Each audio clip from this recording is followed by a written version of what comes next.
has been put down by the coalition. And in fact, according to their correspondent on the scene in Mosul, there is just one pocket of Al-Qaeda left. And guess who is kicking their butts? I don't know, Gary. That sounds a bit far-fetched to me, if you ask me. I'm telling you, that's what the story says. Guess who's kicking their butts? That's right. I read the story, Gary, and supposedly it's the Iraqis, but it's hard for me to believe that, really. Well, you know what? That's the story. It's a little bit glory. It's a little bit happy. It's a little bit sad. But that's the story, Boaz.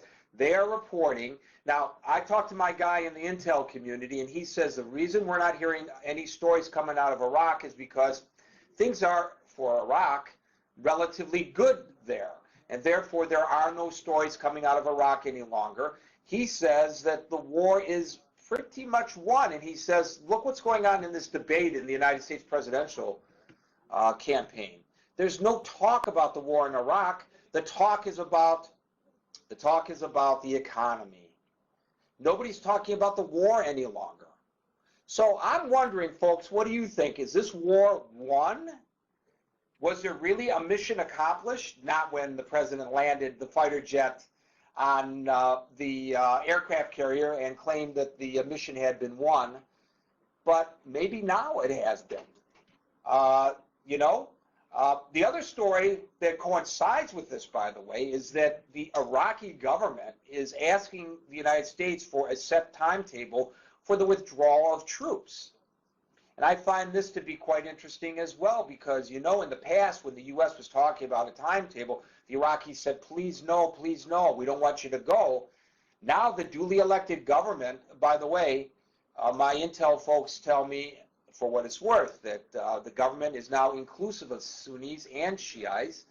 The U.S. military boots on the ground under General David Petraeus no longer is viewed so much as an occupation force, but as a security force. The people there are sick and tired of the car bombs, and they know it's not the Americans that are setting off the car bombs. And they've turned against Al-Qaeda, and they're supportive of the troops. Now, this is what my guy in the intel community is telling me.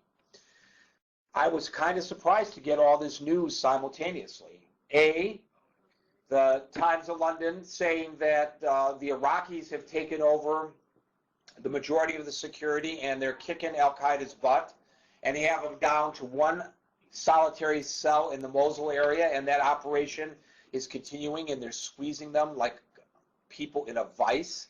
This is what they're saying.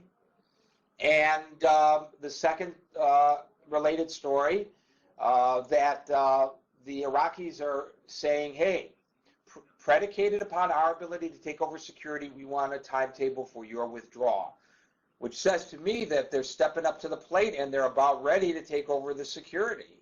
Maybe they already really have, and it's been under the radar. And the third thing is, when I read this and I contacted my guy in the intelligence community, he said, hey, it's all that and even more. Now, I know the intelligence community has gotten it wrong in the past. I know that they got it wrong, or at least it was interpreted incorrectly. 9/11 occurred. I know that I believe, based on the latest intel, that they got it wrong when the threat assessment came out publicly, that Iran was not developing its nuclear weapons capability. Now the intel indicates that they are. I know it's not an exact science. I know it's based on interpretation of information, both firsthand information and electronically gathered information and satellite images, and sometimes they get it wrong. But I'll tell you, this reporter from the Times of London, you should read it in Sunday's Times, is right there with the troops, right there with the Iraqi troops, and he says they're kicking Al-Qaeda's butt, and pretty much the insurgency is being put down in Iraq. And if that is true, why are we not reading it in the paper other than this one story? Why are we not seeing it on television? Why are we not hearing it on the radio? John from St. Lucia, Welcome to News Talk Online on Paltalk.com. St. Lucia.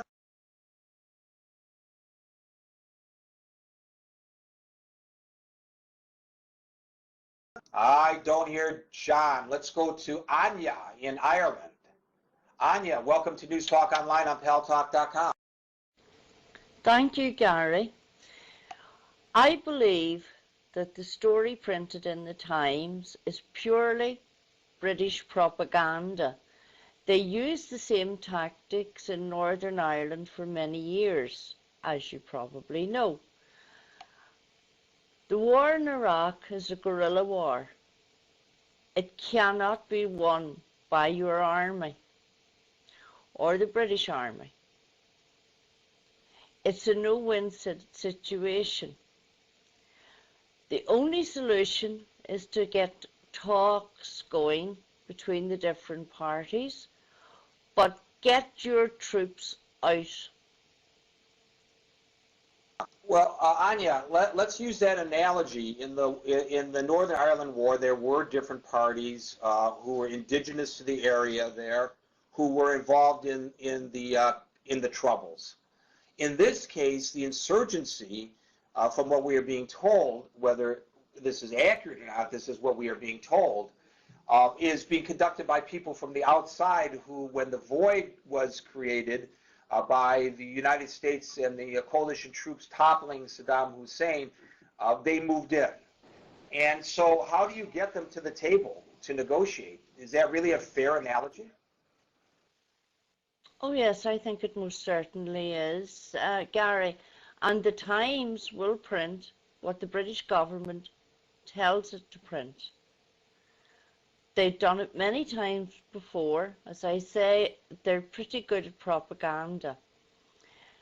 And yes, if they can get the people in Ireland together